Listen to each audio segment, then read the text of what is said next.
Bonjour tout le monde, mon nom est Isabelle Racicot. Bienvenue à Transactions réussies, une série balado sur l'immobilier. Et que vous soyez un premier acheteur, un acheteur expérimenté ou encore un investisseur, le but, c'est de vous donner des outils pour vous permettre de naviguer dans ce marché-là avec assurance et confiance. Et on va le faire avec une approche aussi qui va être humaine et honnête, à l'image de notre sommité en la matière, Georges Bardagy, courtier en immobilier depuis 1991. La transaction la plus rapide a pris combien de temps? Oh my God, c'est quelques heures, là, tu sais. Des fois, la bonne question, c'est pas tellement la rapidité, mais c'est combien de promesses d'achat. On a déjà eu 60 promesses d'achat sur la même propriété. Ça, c'est beaucoup de travail. C'est beaucoup de rareté. Ah oui. Et puis, ça, c'était une propriété, c'est un immeuble à revenus. Puis, on a eu 60 promesses d'achat sur une propriété. Bon, la raison pour laquelle je te demande ça, c'est parce que dans ce deuxième épisode-là, on va parler de vendre sa maison. On va donner des outils pour faire briller sa propriété, pour la vendre plus rapidement. Puis, je vais te faire un aveu. Là, ça fait 20 ans que je suis dans la même maison. Mais si je m'écoutais, je déménagerais aux 3 ans.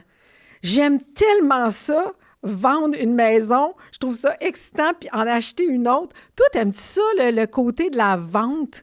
Moi, j'adore vendre la maison. Tu déménages-tu souvent, toi? Non, vraiment pas. Je change pas beaucoup de femmes, je déménage pas souvent. Je suis pas mal loyal, je dirais. J'ai pas mal les mêmes équipiers depuis longtemps. Ça se construit tranquillement. Je suis plus dans la constance. Je trouve que la constance est toujours invaincue. Mais effectivement, vendre ou acheter ou changer de projet, c'est assez excitant. Absolument. Et puis, ce qui est important aussi, c'est que, tu sais, il y a beaucoup d'argent d'équité qui a été bâti par toi pendant 20 ans. Oui. Fait que tu vas être sûr aussi que tu vas être capable de vendre le meilleur prix possible. Je connais, en 36 ans de carrière, j'ai jamais vu quelqu'un qui dit « Vends-la pas cher ». Ça s'est déjà arrivé quelquefois. Il faut que je me batte pour monter le prix, mais d'habitude, c'est le contraire. Oui. Fait qu'on va vendre le plus cher possible. Puis pour ça, il y a des étapes importantes à respecter dans le plan de match. OK, j'ai hâte de t'entendre là-dessus, mais en partant, j'ai envie de te demander 3 choses qu'on ne devrait pas faire comme vendeur. Mais l'erreur numéro 1, c'est de demander trop cher. Fait que ça, c'est clair en partant. 2, de mal préparer sa maison pour les visites. Oui. Puis 3, de prendre de mauvais courtiers. Ah ben oui, évidemment, il faut choisir son bon courtier. Si vous ne savez pas comment, allez écouter l'épisode numéro 1. On vous a expliqué comment choisir son courtier. Bon. Là, évidemment que quand on met sa maison en vente ou quand on décide de vendre la maison, on regarde autour puis on se dit, OK, il y a des travaux à faire. Est-ce que je devrais rénover ou pas?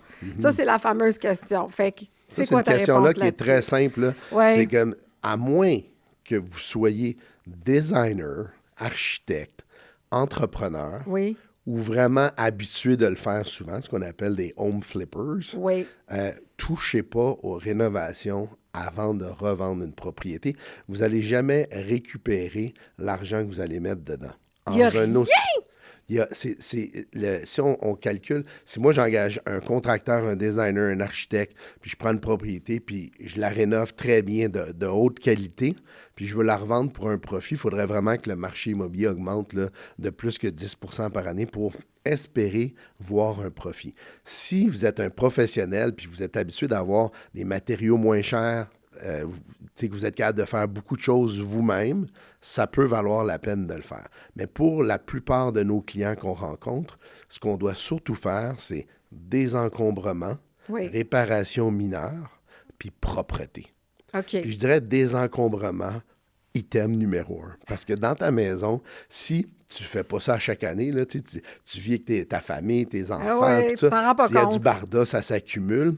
Puis il y a des gens qui sont pas capables de laisser aller beaucoup de choses dans leur maison année après année. Fait que ça s'accumule d'une année à l'autre. Puis des fois, j'ai de la misère à marcher dans une pièce ou au sous-sol quand je vais pour la première rencontre. Fait que c'est sûr qu'il y a beaucoup d'efforts à mettre là. Mais réparation mineure, propreté. Tu sais, normalement, on vend une maison au mois de janvier, mais normalement, tu ne laves pas tes fenêtres au mois de janvier. On attend souvent au printemps ou à l'automne. Mais là, on lave les fenêtres. Ah oui! Alors, tu sais, ça, c'est un exemple. Si les gens, ils ont le nez dehors, les acheteurs, ils regardent des plafonds, ils regardent plein de petits détails que toi, quand tu rentres chez vous, tu ne regardes plus. Oui, parce qu'on est tellement habitués. OK, mais là, tantôt, tu nous as dit de ne pas faire de rénovation, mais tu n'as pas eu une maison, toi, qui a été comme 18 mois sur le marché, qui ne se vendait pas, puis finalement, quand tu as refait faire la salle de bain, Bon. Mais là, ce qui est arrivé dans ce cas-là en particulier, c'est que la plupart des maisons destinées aux jeunes familles, c'était le cas de cette maison-là, eux, ils avaient décidé, cette famille-là, d'enlever une salle d'eau au rez-de-chaussée, donc une toilette lavabo, pour mettre un grand garde-manger, parce que la maison n'était pas super grande. Puis eux, ça faisait leur affaire. Fait que les enfants, ils montaient faire pipi en haut ou au sous-sol. Moi, j'ai déjà habité dans une maison comme ça avec mes 2 filles jeunes. C'est pas super idéal, tu sais. Fait que là, quand la maison se vendait pas, ça faisait plusieurs mois qu'il était avec un autre courtier. Finalement, ils nous ont engagés parce que là, OK, là, Georges, il faut qu'on vende. On a eu plusieurs visites. On n'a pas eu de promesse d'achat. Pendant le temps des fêtes, on a retiré la maison du marché, puis il y avait déjà les tuyaux d'eau pour la salle d'eau. Fait que faire la salle d'eau, à ce moment-là, on parlait d'un investissement de 10 000 $. Mais 10 000 $ sur une maison de plus d'1 million, c'est quand même très marginal comme investissement. On l'a remis sur le marché avec la salle d'eau après les fêtes. Il y a eu 3 offres en dedans de quelques jours. Elle s'est vendue tout de suite sans négociation. OK, bon, fait que des fois, ça arrive. Bon. Mais là, c'est parce que c'était une exception, c'est-à-dire que j'avais un manque, puis c'est un investissement. On ne parlait pas de tout rénover la maison au complet. On disait, on ajoute une salle d'eau qui est un élément majeur quand vient le temps de vendre à une jeune famille. Souvent, les jeunes familles aiment ça avoir une salle d'eau au rez-de-chaussée. OK, mais je trouve que la précision est importante. Donc, désencombrement, propreté, faire les petites retouches. Mais est-ce qu'il y a d'autres choses que tu nous conseilles de faire avant de mettre vraiment la maison en vente? Tu sais, le certificat de localisation, par exemple. Tu sais, y a-tu des petites... Fait que la première étape, tu l'as dit, l'aspect physique est important. Fait que ça, c'est la base pour tout le monde, désencombrement, propreté, réparation mineure. La serrure qui est mal ajustée, l'ampoule qui n'est pas brûlée, la porte d'entrée qui est comme, qui est mal ajustée. En tout cas, il y a un paquet de choses dans une maison qui finissent par s'accumuler. Ensuite de ça, au niveau physique, on peut aussi faire ce qu'on appelle du staging, on appelle ça du home staging, ou même virtuellement. Ça veut dire que là, ce qu'on fait, c'est qu'on prend les photos, puis on vient les altérer. Puis ça rentre peut-être plus dans la partie marketing, mais on peut faire aussi du home staging. Par exemple, je vends des maisons, des fois, dans des cas de séparation, puis il y a un ou une des conjoints qui sont partis avec la moitié des meubles. Là, ça fait bizarre, le salon est à moitié meublé. Fait que là, on vient engager quelqu'un. Souvent, c'est des designers qui ont accès à un entrepôt de meubles. Et là, ils viennent combler une table de chevet ici. Ils mettent une lumière, un nouveau tableau qui manquait au salon. Puis on vient s'assurer que quand les gens vont visiter, ils vont pouvoir se projeter dans la maison. Donc, on la dépersonnalise. Souvent, je vends des maisons, des personnes âgées, ils ont toutes les photos de leurs petits-enfants, leurs arrière-petits-enfants. Bien là, je leur dis, il faut en garder juste 2-3. Je ne veux pas leur briser le cœur. Mais il ne faut pas que ça soit un mausolée là, de toute la famille au complet. Ou les fameux aimants sur les frigos, ou toutes les notes sur les frigos. Je ne sais pas si tu as ça. Non, je sais. Non, j'ai plus ça depuis longtemps, mais c'est vrai. On m'avait conseillé aussi d'enlever le plus possible le sentiment que c'est chez moi. Oui. Que, c'est pour que les gens puissent se projeter dans la maison quand il y a visite. Les signes religieux. Tu as le droit, tu es chez vous. Tu as le droit, tu es croyant. Tu as ta religion, fine. Mais la personne qui vient, bien, c'est sûr que ça peut confronter. Fait que ce qu'on veut, c'est que peu importe qui vient, l'âge, la religion, l'origine, peu importe, qui puisse se projeter dans cette maison-là. Fait qu'on appelle ça la dépersonnalisation de la propriété. Puis le home staging, tu t'en as parlé un peu, puis on pourra y revenir plus longuement tantôt, mais c'est-à-dire que moi, en ce moment, je l'ai dit, j'aime ça regarder les maisons en ligne. Et que j'ai du fun, là, je peux passer 2 heures à zioter les maisons, à les visiter. Je suis obligée de te dire qu'en ce moment, je ne sais plus ce qui est vrai et ce qui n'est pas vrai. Quand je vais me présenter, disons que là, parce que moi, je ne suis pas en train d'acheter une maison, mais la journée où je vais vouloir acheter une maison puis que je vais me présenter, je ne sais pas si je vais avoir une mauvaise surprise. Je veux dire, jusqu'où on va avec l'intelligence artificielle puis créer des belles images. Je comprends que, tu sais... Bien, présentement, on est obligé de mettre une mention si la photo de la propriété ou d'une pièce de la propriété ont été altérées par l'intelligence artificielle. OK, c'est bon à savoir. C'est une obligation de le faire. Puis je pense que c'est une bonne chose. Par contre, c'est une bonne chose de le faire aussi parce que tu peux arriver dans une propriété... Je dirais, il y a seulement un acheteur sur 5 dans la vie ou dans la population en général, donc 20 des clients, qui sont capables de visualiser les espaces autrement. Oui. Et donc, si les compagnies, ceux qui fabriquent, par exemple, des développeurs de condos, ils vont mettre des millions dans le bureau des ventes pour se projeter, c'est parce que ça fonctionne. Oui. Les gens, ils viennent, tombent en amour avec un mode de vie, un décor, une vue, et là, ils se projettent dans cet endroit-là, puis là, ils vont passer à l'action, ils vont acheter. Alors, si on sait que c'est vrai, donc, le staging fonctionne. Si on est capable de dépersonnaliser, ou on a une cuisine qui est plutôt ancienne, puis on lui met des finis plus contemporains, bien, ça fonctionne bien. Fait que moi, je pense que ça, c'est une bonne idée, mais à condition, bien sûr, éthiquement parlant, que tu n'aies pas de mauvaise surprise. Tu dis, bon, je le sais, là, si je m'en vais visiter ça, ça n'aura pas de l'air de ça. Oui. Mais au moins, tu vois de ce que ça pourra l'air, puis ça, je pense que c'est très utile. Oui, tout à fait. Est-ce qu'il reste encore des choses que je dois faire, moi, comme vendeur? Alors, le vendeur a responsabilité de ça. En fait, le vendeur contrôle quoi? Il contrôle la qualité du produit que nous, on va avoir à vendre. Oui. Même si des fois, j'ai déneigé des driveways dans ma vie, c'est ta job de déneiger le driveway, puis c'est ta job de nettoyer la maison, puis qu'elle soit belle pour les visites. Donc ça, une fois qu'on a fait la préparation physique ou qu'on a fait du home staging, il y a aussi de la préparation. Ça prend un certificat de localisation à jour. Ça, ce certificat de localisation-là, c'est un document préparé par l'arpenteur géomètre. Oui. Ça coûte plus de 1 000 $, donc puis ça peut prendre des fois 3 mois à obtenir. Donc, de le commander tout de suite, vu que c'est bon pour 10 ans. Oui. Alors, il faut qu'il y ait moins de 10 ans de certificat de localisation, puis qu'il n'y a pas eu de changement à l'extérieur. Tu n'as pas changé de clôture ou mis une piscine qui n'apparaît pas à l'ancien certificat. Donc, s'il est plus vieux que 10 ans ou qu'il y a eu des changements à la propriété depuis l'ancien certificat, ça en prend un nouveau. Fait que ça, c'est quelque chose, c'est un document obligatoire que toi, comme vendeur, tu vas être obligé de produire. Ensuite de ça, un des bons conseils que je donne à tous mes clients, ça fait maintenant 12 ans. Traditionnellement, c'est l'acheteur qui fait venir l'inspecteur en bâtiment, puis qui fait une inspection pré-achat. Moi, j'ai aucun problème avec ça, qui inspecte. Et, si tu achètes le bien le plus important de ta vie, la moindre des choses, c'est que tu vérifies que ces composantes sont comme tu t'attendais. Fait que là, au prix qui sont rendus les maisons, d'investir 800 à 1 000 $ pour avoir un rapport d'inspection pré-vente, ça devient un investissement plus qu'une dépense pour toi. Parce que moi, comme courtier, je vais pouvoir faire signer à l'acheteur. L'acheteur a pris connaissance du rapport d'inspection préparé par tel inspecteur en bâtiment, quelqu'un qui est reconnu, qui a tout ce qu'il faut, qui va dire la vérité avec des photos. Donc, toute une déclaration du vendeur obligatoire qu'on va remplir ensemble. Tu sais que comme propriétaire, quand tu vends ta maison au Québec, il faut que tu fasses une déclaration, un formulaire de plusieurs pages avec l'aide de ton courtier pour déclarer l'état de la maison. Mais tu sais, des fois, les clients, avez-vous déjà eu un problème? Il y a 12 ans, c'est quoi qu'on a eu déjà? Tu sais, à un moment donné, c'est comme tu remplis un formulaire de santé. Ça se peut que tu oublies que tu avais une otite du voyageur, du baigneur, là, quand tu es allé en vacances dans le sud il y a 15 ans, dans un formulaire. Alors là, ça nous protège un peu comme vendeur. C'est ça, parce que ça te protège parce que l'expert, il vient prendre une photo physique dans un rapport, puis il vient dire, bon, ben, au moment de la transaction, la maison d'Isabelle était dans telle condition. Fait que là, les chances que l'inspecteur de l'acheteur trouve un problème à ta maison différent du premier sont plutôt minces. Les chances qu'on ait une renégociation sont plutôt minces. Fait que pour moi, là, c'est win-win-win. C'est comme un no-brainer. Il faut qu'on fasse ça aujourd'hui. Ça va te protéger. Super. Là, on va parler de la mise en marché. Oui. OK. Donc, tu arrives dans le processus comme courtier. Qu'est-ce que tu vas faire? Ça va être quoi ton départ pour t'assurer la meilleure vente possible?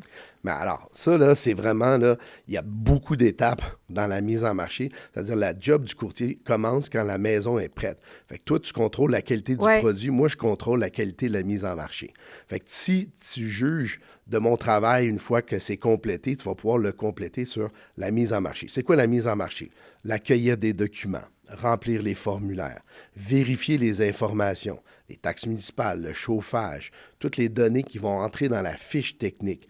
S'assurer d'avoir une fiche technique complète. Parce que des fois, tu vois une maison à $1 million, puis il y a 2 lignes sur la propriété. Non, ça m'insulte, là. Moi, je veux le plus de détails possible. On veut le plus de détails. L'acheteur aussi en veut le plus de détails. Ça le met en confiance. Il y a beaucoup... La maison est préparée, mais il y a beaucoup d'informations. Les photos, là, on va rentrer dans la maison puis on va te conseiller sur comment préparer les pièces pour la prise de photos. Il y a des photos qu'on fait pour des maisons de luxe qui sont à la pénombre du jour, qui donnent un effet avec les lumières allumées dans la maison. Il y a des vidéos par drone, des photos par drone.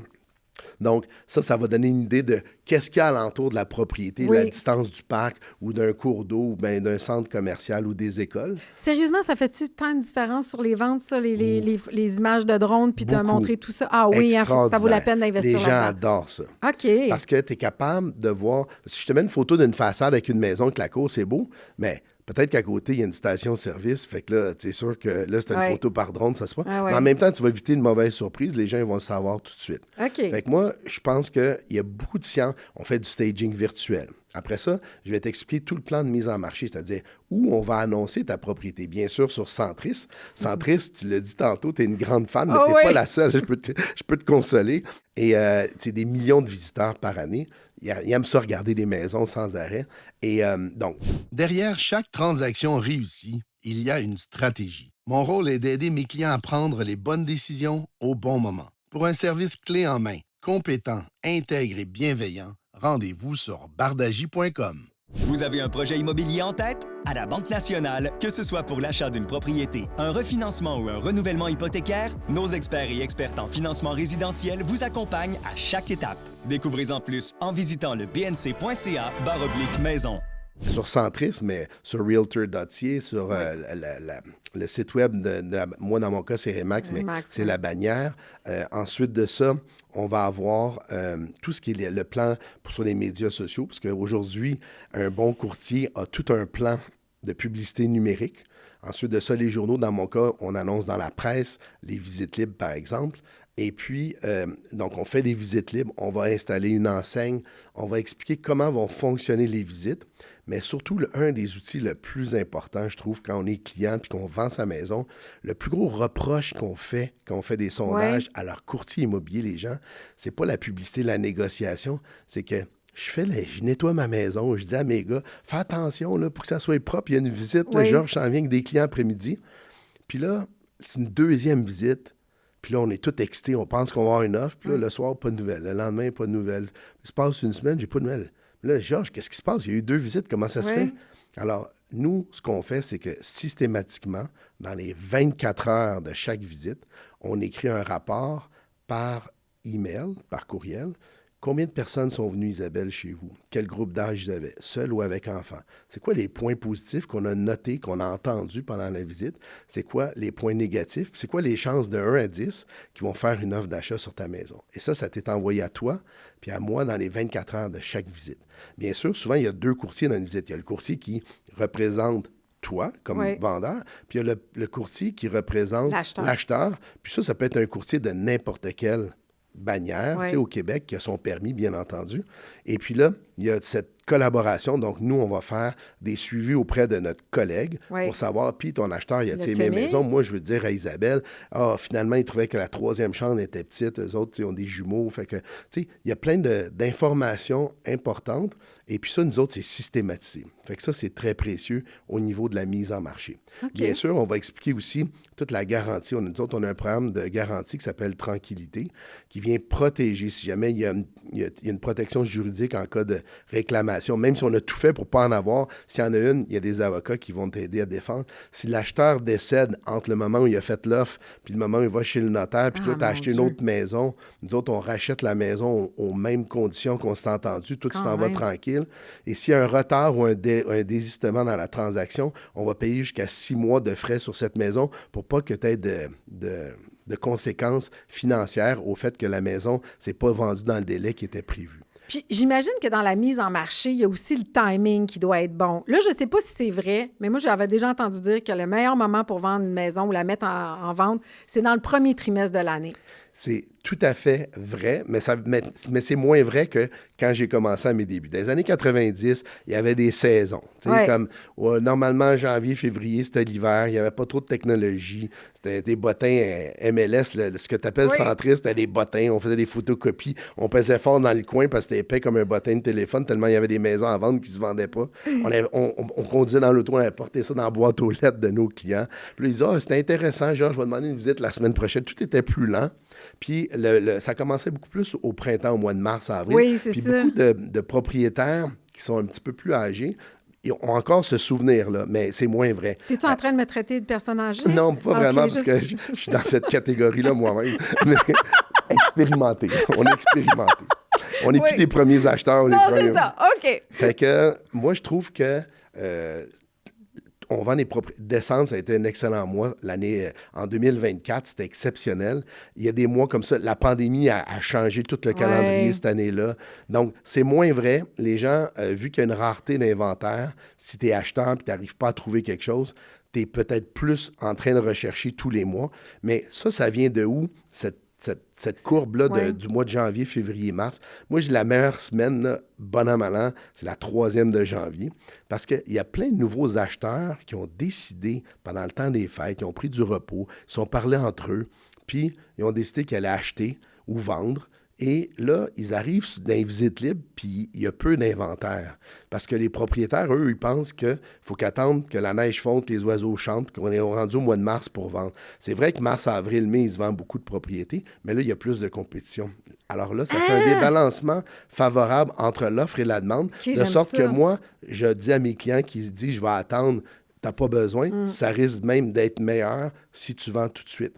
Alors ça, c'est au niveau du timing, mais la vérité, c'est qu'il y en a moins. Puis pourquoi on a eu cette courbe-là, puis qu'on l'a encore un peu, c'est qu'au Québec, prenons la seule place au monde, les baux se terminent le 30 juin. C'est ça. Puis là, qu'est-ce que ça veut dire? Ça veut dire que tu as 3 mois avant la fin de ton bail pour dire à ton propriétaire, quand tu es un premier acheteur, tu as accumulé ta mise de fonds, puis tu es prêt à acheter, que tu vas quitter le logement. Fait que janvier, février, mars, tu essaies de trouver une propriété, puis si tu en as une, tu vas dire à fin mars à ton propriétaire, à fin juin, je vais quitter mon logement. Et donc, ça suit. Donc, ce qu'on voit souvent, c'est février, mars, avril, mai, les meilleurs mois de vente, bon an, mal an. OK. Puis juin, juillet, les gens ils passent chez le notaire. Puis la rentrée des classes commence à déménager. Puis le rush de l'automne, c'est pas mal octobre, novembre, les 2 mois. Fait que je dirais que les mois les moins actifs sont souvent août, septembre, donc tout ce qui est autour de la rentrée scolaire. OK, je vais prendre ça en note. Parce que tout le monde, quand il achète une maison, en moyenne, il déménage dans les 60 à 90 jours après. Oui. Fait que si tu es rendu au mois d'août, septembre, 60 à 90 jours, tu es dans le temps des fêtes, il n'y a pas grand monde qui aime ça déménager dans ce temps-là. Mais à partir d'octobre, novembre, on commence à avoir des ventes avec des dates d'occupation au mois de mars, avril. Donc, ça se fait. Georges, je veux qu'on parle des visites libres. Oui. C'est-tu bon, oui ou non? Parce que, tu sais, moi, je suis une fille qui a fait des visites libres juste par curiosité chez les voisins parce que je voulais aller voir les maisons autour de chez nous. J'avais aucune intention d'acheter. Ouais. Fait que je sais que j'ai un côté voyeur. T'es noireuse. Oui. Mais, fait que donc, qu'est-ce que tu penses des visites libres? Ça marche-tu ou ça marche pas? Les visites libres, là, c'est très populaire au Québec. Il y a 20 des acheteurs. Fait qu'un acheteur sur 5 qui rentre dans une visite libre sont prêts à acheter tout de suite. Si la maison elle convient, si le prix est bon, ils vont l'acheter. 20 60 des acheteurs suivants, donc 3 sur 5, sont acheteurs sérieux. Ils veulent acheter une maison, mais ils ne sont pas prêts à l'acheter tout de suite. Peut-être leur maison est à vendre dans un autre quartier. Ils projettent de déménager dans ton quartier. Puis là, ils commencent à faire des visites libres, sans rendez-vous, sans déranger personne, pour se donner une idée du quartier, des écoles, puis ce que leur budget peut leur permettre dans cette nouvelle municipalité-là ou dans ce quartier-là ou dans une maison un peu plus grande. Alors, donc, eux, ils ne sont pas sérieux tout de suite, mais ils peuvent devenir sérieux dans quelques semaines. Mettons que leur maison se vend 2 semaines plus tard, tout d'un coup, ils vont revenir puis ils vont passer à l'action. Okay. Donc, ça, c'est pas perdu. Puis, il y a un acheteur, un visiteur, devrais-je dire, sur 5, qui est comme toi, les wearers qu'on appelle. Puis, eux autres, ils n'ont aucune intention d'acheter. Tu n'as aucune intention, mais tu t'en vas voir ton voisin parce que tu vas enregistrer le prix. Tu dis, OK, je suis allé voir, c'était rénové, à part la salle de bain, puis finalement, il demandait tant, la mienne est la même grandeur, mais moi, j'ai une piscine, puis je suis un peu plus rénové. Ben, c'est vendu tel prix, donc la mienne doit valoir un peu plus que ça. Oui. Donc, ça, c'est comme un genre de comparaison qui se fait, mais ce qui est formidable, c'est que ce que je dis à tous mes clients, c'est que toi, tu es allé visiter cette maison-là. Peut-être que tu n'as aucune intention de l'acheter. Mais lundi, tu t'en vas à la radio faire ton travail d'animatrice. Puis là, tu croises quelqu'un dans ton entourage qui disait « J'aimerais ça déménager dans ton coin. » Hey, justement, je suis allé voir Bardagie, il y avait une visite libre dimanche. C'était extraordinaire. Oui. Fait que là, ce qui se passe, c'est que toi, tu es déjà vendu au quartier parce que tu habites là. Puis tu deviens une ambassadrice de cette propriété-là qui est à vendre parce que tu dis « Hey, j'aimerais ça en faire profiter quelqu'un de mon entourage. » Alors, tu finis par créer une petite armée de vendeurs avec les wearers. Fait que moi, je dis, tu m'haïs pas dans pour ça vaut à peine. Moi, je suis bien content. Puis nous, comme courtier, on sait, les gens qui sont fins, ils disent « Hey, gars, moi, je suis une voisine, je veux rien acheter. Hey, allez-y, visiter, ça va nous faire plaisir. » Puis après ça, bien, on tient les informations. Puis là, je dis, est-ce que vous aimeriez ça, Isabelle, que quand elle se vende, je vous dise quel prix? Ah oui, j'aimerais ça. Puis là, tu donnes ton contact. Et moi, je fais des suivis avec toi. Puis un jour, peut-être pas tout de suite, mais peut-être dans 5 ans, 7 ans, tu vas décider de vendre. Tu vas te souvenir que j'ai été professionnel puis je t'ai bien accueilli dans Visite Libre, même si tu ne voulais pas l'acheter. OK. Toi, tu penses 20 ans en avance. C'est un métier de vente. Ben ouais, tu te projettes en... Mais, OK. Les gens qui m'insultent disent « Georges, t'es vendeur. » Oui, je le sais. Merci beaucoup. Moi, je le prends comme un compliment parce que des bons vendeurs, on en cherche dans toutes les entreprises. Oui, puis c'est vrai que t'es bon vendeur, puis t'es de même depuis que t'es petit, parce que tu vendais des pissenlits. Oui, il n'y a rien que j'ai pas vendu. Mes parents, là, j'ai pris des affaires, le frigo à ma mère. Je jouais au tennis compétitif quand j'étais plus jeune. Puis on allait dans un parc, puis il n'y a pas de restaurant. Je fais des sandwichs, plein de sandwichs avec ce que ma mère avait dans le frigo, puis je vendais ça entre mes matchs. Fait que j'ai toujours aimé ça vendre. Puis des bons vendeurs, par contre, ils essaient vraiment de ne pas juste vendre n'importe quoi à n'importe qui. Ils essaient de vendre un produit qui match, parce que un bon vendeur va te vendre de quoi une fois, mettons qu'il va te flouer. Oui. Il va te vendre ce qui ne te convient pas, mais tu ne vas plus jamais faire affaire avec eux. Non. Mais un excellent vendeur, tu vas faire peut-être 5 à 8 transactions dans une vie immobilière, puis tu vas vouloir garder un peu comme un médecin de famille, un avocat ou un notaire ou un comptable ou un agent d'artiste de quelqu'un. Lui, là, lui ou elle, c'est ma personne de confiance pour l'immobilier. Puis moi, je vois que ce qui est payant pour un courtier, c'est cette rétention-là, de cette clientèle-là, parce qu'on ne vend pas des maisons chaque année, mais si tu restes de bons conseils tout le temps, tu vas finir par faire plusieurs ventes. Bon, mais justement, tu as connu plusieurs types de vendeurs. Comme courtier, je veux que tu me parles des défis de vendre différentes maisons, OK? Fait que quelqu'un qui doit vendre rapidement à cause d'une séparation ou d'un décès, c'est quoi les défis? Bien, les défis, c'est d'abord de bien faire ses devoirs avant de passer à l'action. Des fois, on est très émotif. Quand on vit des séparations, pour nous, là, c'est les situations les plus difficiles. Des fois, j'ai des clients, c'est des clients à moi de long terme, sont dans une longue relation, puis ça vient avec beaucoup de peine, d'émotion, des fois de la frustration. Des clients, là, fâchés, il a fait casser mon stylo quand il a signé le contrat. T'es-tu contente, là? Fait que, il arrive tout ça. Puis nous, là, on n'est pas des avocats. Hein? Nous, on est des courtiers immobiliers. Vous n'êtes pas des médiateurs, là? Mais on le devient un peu. Parce que, tu sais, des fois, je rentre dans une séparation, les conjoints ne se parlent pas, les avocats, ils ont pris respectivement, ont décidé de, OK, on va confier la vente de la maison à Georges. Moi, j'arrive, puis ils sont prêts à être dans la même pièce. Fait que des fois, il faut que je dis, bon, mais là, l'offre est de temps. Fait que là je négocie plus avec 2 parties, je négocie avec 3 parties. Fait que tu finis par faire de la médiation, pas dans leur couple, mais en ce qui a trait à essayer de faciliter la conversation. Puis écoutez, moi, là, je suis pas l'agent de madame ou l'agent de monsieur. Moi, ma job, c'est de vendre la propriété le plus cher possible. Parce que le plus rapidement possible. Ouais, puis peu importe ce qui arrive. Oui, mais ça, rapidement, là, souvent, il y a un ou une conjointe qui est dans la maison, l'autre qui est sorti lors d'une séparation. Il y en a qui sont pressés. Celui qui est sorti ou celle qui est sortie veut ses sous pour faire d'autres choses. L'autre, elle vit dans sa maison. Fait qu'eux autres sont ses breaks. Fait que j'ai cette situation-là où là, le client dit « Hey, c'est pas vendu. Ouais, mais là, on a demandé 5 visites cette semaine. Ton ex nous en a refusé 4. » Fait que, tu sais, j'ai demandé, moi, il faut quand même que je puisse faire visiter la maison pour la vendre. C'est pas facile, mais quand c'est bien fait, avec tact, avec respect, on vit ça souvent. Puis il y a les enfants là-dedans. Des fois, ils essaient de vendre la maison sans que les enfants soient au courant. Mais tu sais, les enfants sont pas stupides. À un moment donné, ils finissent par comprendre qu'il se passe de quoi. Il y a du monde qui rentre dans la maison. Ils disent de vendre sans enseigne pour cacher ça le plus possible. En fait, ils essaient de les ménager, mais les enfants, ils finissent par le savoir. Mais tout ça, c'est très délicat. Puis ça demande beaucoup de doigté. Ça demande beaucoup de... Des fois, tu as un devoir de réserve. Tu dis, regarde, ça, c'est pas mes affaires. Moi, je suis là pour vendre la maison. Puis donc, on rentre, on sort, puis on les aide vraiment étape par étape. Parce que quand on dit séparation, dit vendre souvent, après, il faut se reloger. Oui. Puis des fois, tu avais une maison à 1 million, puis là, tu as peut-être 500 000 de budget. Fait que là, mais là, tes enfants, ils veulent rester à la même école. Fait qu'il faut que tu trouves un endroit moins cher dans le même quartier. Donc, ça prend beaucoup. Puis ça, je pense que plus la situation est difficile dans la vente, puis plus un excellent courtier, c'est précieux. Puis je pense aussi à comme mes grands-parents qui ont vendu leur maison à un moment donné, après 50 ans dans la même maison. Je me rappelle, tu sais, comment ça a été émotif, et pour eux et pour nous. J'ai envie de te demander, c'est quoi le défi pour, tu sais, quand tu vends une maison dans laquelle tu as été si longtemps, là, tu sais? Je sais qu'il y a l'encombrement qui est numéro 1, mais au-delà de ça, le facteur humain là-dedans. Il faut prendre beaucoup de temps.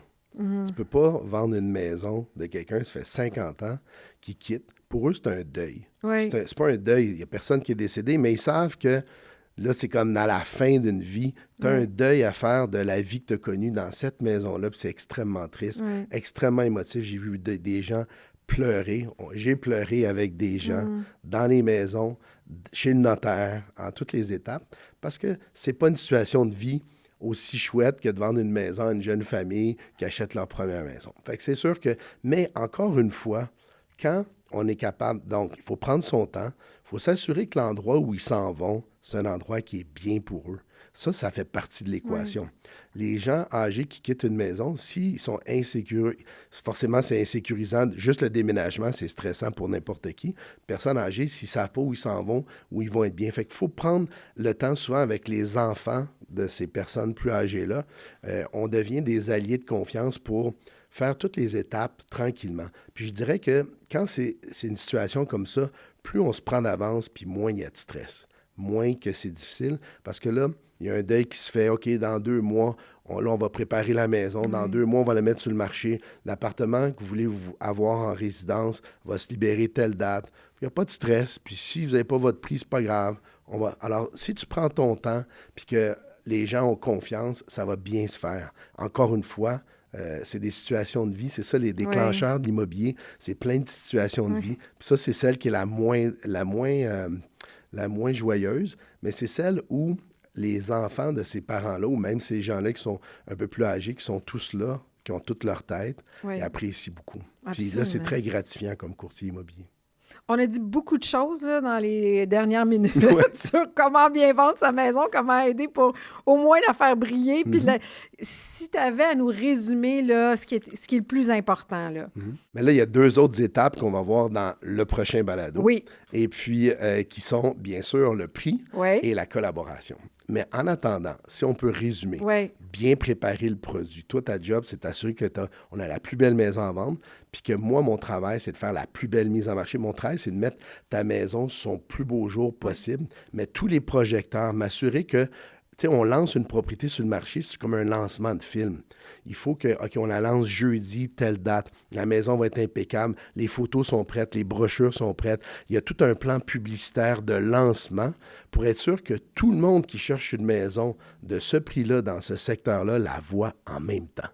Et ça, c'est ma job. Donc, si je peux résumer, il faut s'assurer que la maison soit la plus belle possible puis que le plan de mise en marché soit intelligent, tant dans les médias traditionnels, parce qu'on fait aussi des campagnes de dépliants porte-à-porte, les brochures, que tout ce qui se passe sur le numérique aujourd'hui. Et cette planification-là, stratégique, va faire un excellent résultat. Tu vas avoir plus d'acheteurs qui vont voir la maison, puis normalement, on devrait être capable de mieux la vendre plus rapidement, puis avec moins de stress.